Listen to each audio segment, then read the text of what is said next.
Hello everyone and thank you for attending this presentation. Now let me introduce myself. My name is Mohamed Kouissi. I'm an associate professor at the Polydisciplinary Faculty of Larach. The purpose of this presentation today is to present our research paper entitled Hybrid Approach for Tweet Similarity Classification founded on case-based reasoning and machine learning techniques. My presentation falls into five parts. First, I'm going to start with an introduction. Then, I will make a definition concerning the main techniques used in this paper. In the third part, I'm going to present our proposed approach. Then, I will outline some results. Finally, I will sum up with a conclusion and perspectives. As you know, nowadays social networks plays an important role for most people, and it represents a relevant way for expression opinions, news sharing, thoughts, and more personal emotions and sentiments about various topics. So Twitter is a social network platform that is widely used and generates a vast amount of data from user tweets. It generates over 500 million tweets every day. So several studies have been done on Twitter sentiment analysis using big social data by gathering and classifying users' opinions on a given topic. Those studies encompass many disciplines like COVID-19 vaccine, elections, commercial activities, etc. In our study, we propose a hybrid approach for tweet similarity classification based on dynamic case-based reasoning approach, machine learning algorithm, and multi-agent system. It consists of gathering and pre-processing tweets about a given topic and use feature extraction to extract usable or relevant feature. Then we apply a machine learning algorithm for similarity content classification. In this study, COVID-19 tweets have been taken as an example. So, to build our classification model, we need to extract relevant features from the tweet. The extracted features are in a suitable format to directly support machine learning algorithms. There are many techniques for this purpose. In this study, we use term frequency inverse document frequency (TF-EDF) to extract important feature matrix. So TF-EDF is a statistical measure used in the field of information retrieval and machine learning. As I say, the aim of TF-EDF is to extract important or relevant feature matrix. So it quantifies the relevance of a word representation to a document in a dataset. It retrieves the feature according to word representation counts. So frequent words will be assigned less weight, and the rare words will be assigned more weight. We also use a dynamic case-based reasoning approach, which is a field of artificial intelligence that solves new problems by relying on the solution of previous problems with the same nature. The current problem to solve is called target case, and the problem that has been already solved is called source case.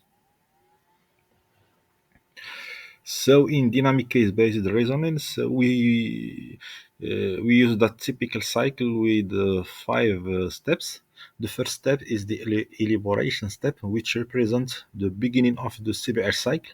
It consists of constructing the characteristic of the target problem to be solved.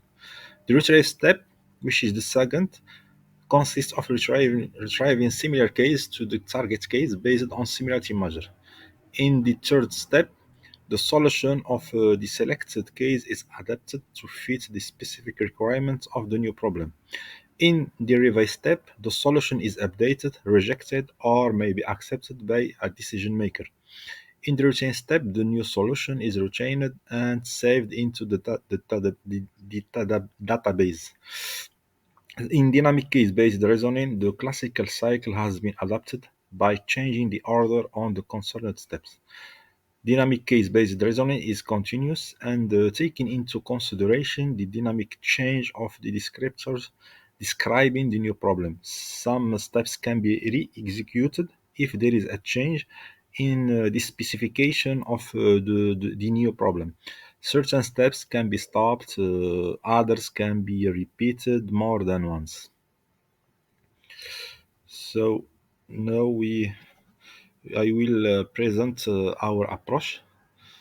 So our approach or proposed system architecture is basically composed of three principal modules.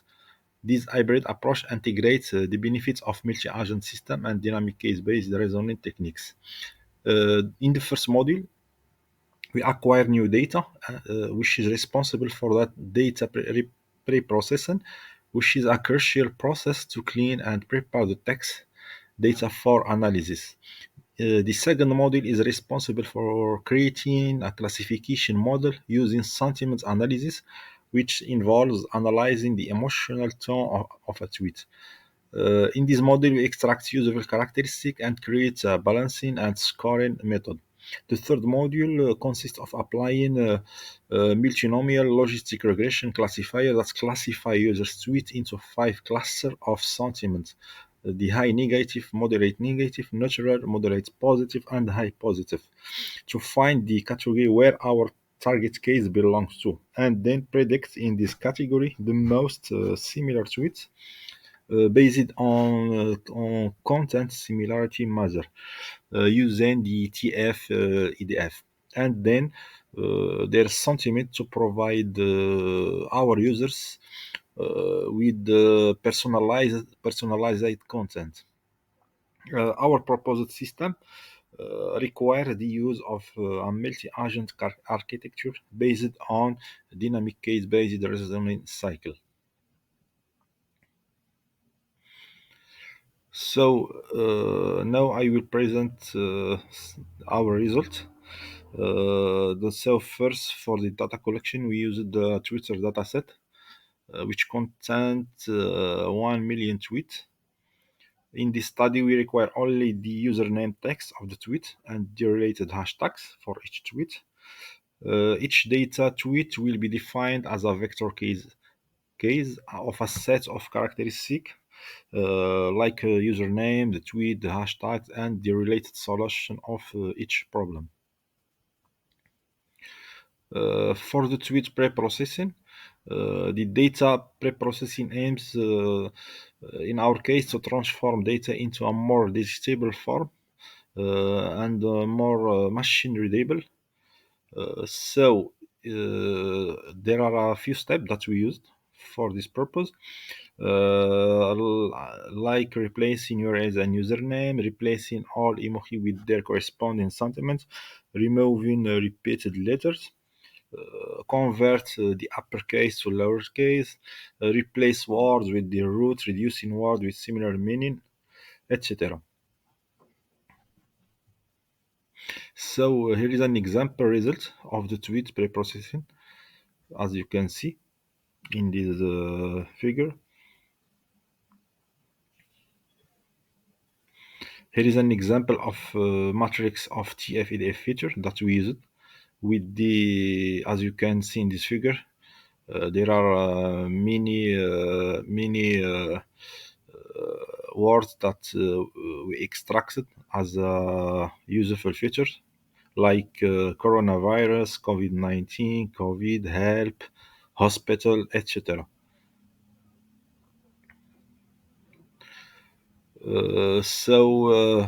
After pre-processing and splitting the dataset into train and testing dataset, and extracting feature matrix using the TF-IDF, and after calculating the overall polarity score of each tweet, we retain our model using the multinomial logistic regression algorithm to classify our tweet into several classes. Uh, in order to predict a sentiment category for a given target tweet, the evaluation of our model is of this model is necessary to understand the performance metrics of the proposed approach for COVID-19 tweets classification.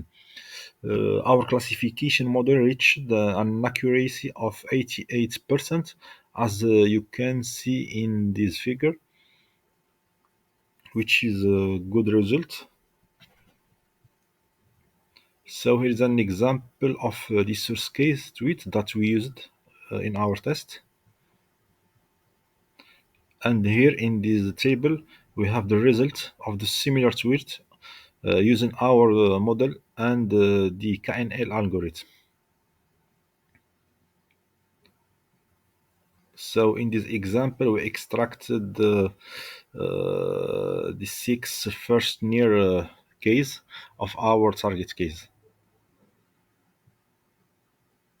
So as a conclusion, our approach proposes an adaptive system for sentiment analysis classification to ensure a personalized follow-up of user in critical situation, extracting relevant features from the tweet using TF-IDF and feeding the data to a machine learning model to train it. We also categorize our tweet into several classes and applying the KNN algorithm in the retrieve phase of our DCBR cycle to search or to look for tweets with similar contents of our target case. For future work, we want to include the improvement of our classification model for tweet similarity measure. Furthermore, we intend to test different machine learning algorithms to obtain better classification accuracy. And thank you for your attention.